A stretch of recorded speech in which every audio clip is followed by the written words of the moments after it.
മരിക്കുമ്പോൾ കലിമ ചൊല്ലി മരിക്കുന്നത് ഞങ്ങൾക്ക് വലിയൊരു ഉറപ്പാണ്. എന്റെ വീട്ടിലെ എന്റെ ഉമ്മയുടെ ഉമ്മ മരിക്കുമ്പോഴും ഞാൻ അവിടെയുണ്ട്. അവിടുന്ന് വലിയ മാലയോതിയിരുന്ന മഹദിയാണ്. കാഴ്ച കുറഞ്ഞപ്പോഴും ഖുർആൻ അവിടുന്ന് ഓതാൻ പറ്റുമായിരുന്നു. ഏറെ ഖുർആൻ ഓതിയവരാണ്, മഹാന്മാരുടെ മൗലിദോതിയവരാണ്. അവരും സൂറത്തുൽ മുൽക്ക് കേട്ടുകൊണ്ട് കിടക്കേ അതാ അല്ലാഹ് എന്ന് വിളിച്ചുകൊണ്ട് മരണപ്പെടുന്നു. അപ്പൊ സുന്നത്ത് ജമാഅത്തിന്റെ അഖീദ അനുസരിച്ച് ജീവിച്ചവര്, മാല ചൊല്ലി ജീവിച്ചവര്, കലിമ ചൊല്ലി മരിക്കുന്നത് കണ്ട അനുഭവം നമുക്കുണ്ട്. നിങ്ങൾക്ക് ചിലപ്പോൾ നിങ്ങളുടെ ഉപ്പാന്റെയും വലിയുപ്പാന്റെയും ഒക്കെ അനുഭവം നിങ്ങൾക്കും ഉണ്ടാകും. എനിക്ക് യഥാർത്ഥത്തിൽ കിതാബുകളിൽ കണ്ടതിനേക്കാൾ വലിയൊരു സമാധാനം കണ്ടത് ഉപ്പാന്റെ തന്നെ മരണമാണ്, ഉസ്താദുമാരുടെ മരണമാണ്. ഞങ്ങളുടെ ഗുരുവര്യന്മാര് അതാ ഞങ്ങൾക്ക് കിതാബ് ഓതിയിട്ട് തവസ്സുലും ഇസ്തിഗാസയും സ്ഥിരപ്പെടുത്തി തന്ന ഉസ്താദുമാര് ഉളൂഓടെ സുബഹി കഴിഞ്ഞിട്ട് തരുവറ അഹമ്മദ് ഉസ്താദ് പറയുന്ന ഭാര്യയെ വിളിച്ച്, ഇനി ആരും ഇങ്ങോട്ട് വരേണ്ടതില്ല, എന്റെ ഉളൂ മുറിയാൻ പാടില്ല, ഞാൻ യാത്രയാകാൻ പോവുകയാണ്. കയ്യും കെട്ടി കിടന്നിട്ട് കലിമ ചൊല്ലി അങ്ങ് യാത്ര ചോദിക്കുകയാണ്. അത് ഞങ്ങളുടെ മാർഗദർശികളാണ്, അത് ഞങ്ങൾക്ക് വലിയ തെളിവാണ്. ഇതുപോലെ നൂറുകണക്കിന് ആളുകളെ സുന്നത്ത് ജമാഅത്തിന്റെ മക്കള് കലിമ ചൊല്ലി മരിച്ച അനുഭവം ഇപ്പൊ ഈ സദസ്സിൽ ഓർമ്മ വരുന്നുണ്ടാകും. ഇനിയും വേണോ വേറെ തെളിവ്? അതുകൊണ്ട് നല്ല ഉറപ്പോടെ ജീവിക്കണം. തഴവ ഉസ്താദ് ജീവിച്ച നാടല്ലേ, അവിടുന്ന് മൗലിദിന് തെളിവെഴുതിയവരല്ലേ, വീട്ടിൽ ഖുതുബിയത്ത് നടത്തിയവരല്ലേ, റാത്തീബ് നടത്തിയവരല്ലേ. എത്ര ഇസ്സത്തോടെ ജീവിച്ചിട്ട് ഈമാനിന്റെ ലക്ഷണങ്ങളോടെ മരണപ്പെട്ടില്ലേ? പോരേ തെളിവ്? റഈസുൽ ഉലമാ ശിഹാബുദ്ദീൻ ഉസ്താദ് വലിയ പണ്ഡിതനായിരുന്നില്ലേ? അവിടുത്തെ ജീവിതത്തിൽ നമുക്ക് ഏറെ ദർശനങ്ങൾ നൽകിയില്ലേ?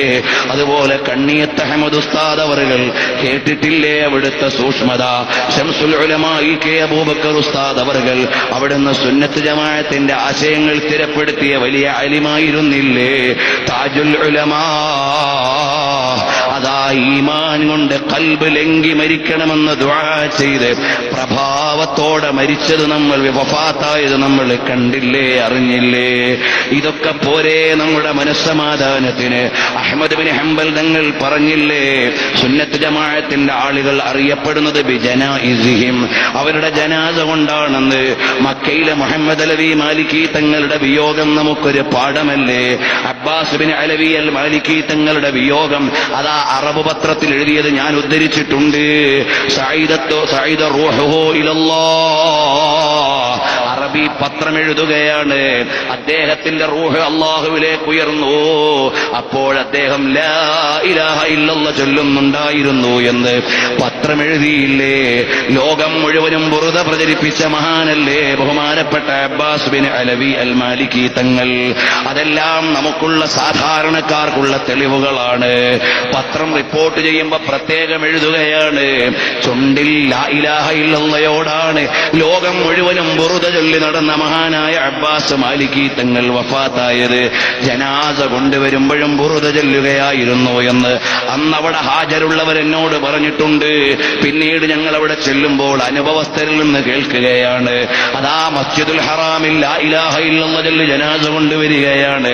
പത്രം തന്നെ എഴുതുന്നു, ജന്നത്തുൽ മുഅല്ലയിൽ അവരുടെ വലിയുമ്മാന്റെ അടുത്ത് ഖബർ കിടത്തിയപ്പോ അവിടെ തക്ബീറും തഹ്ലീലുമാണ് ജന്നത്തുൽ മുഅല്ലയിൽ ജനങ്ങൾ ചൊല്ലിയത്. ഇതൊക്കെ പോരേ മോനെ?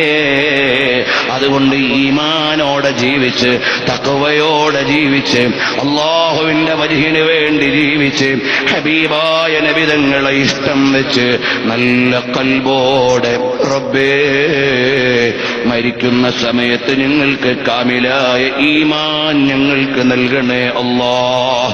ലാ ഇലാഹ ഇല്ലല്ലാഹ് മുറുകെ പിടിക്കുന്ന നല്ലവരിൽ ഞങ്ങളെ പെടുത്തണേ അല്ലാഹ്.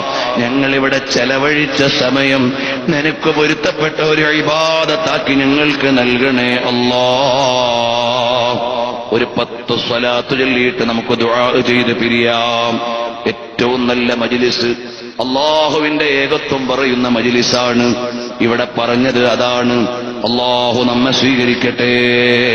അല്ലാഹുമ്മ സ്വല്ലി അലാ മുഹമ്മദിൻ യാ റബ്ബി സ്വല്ലി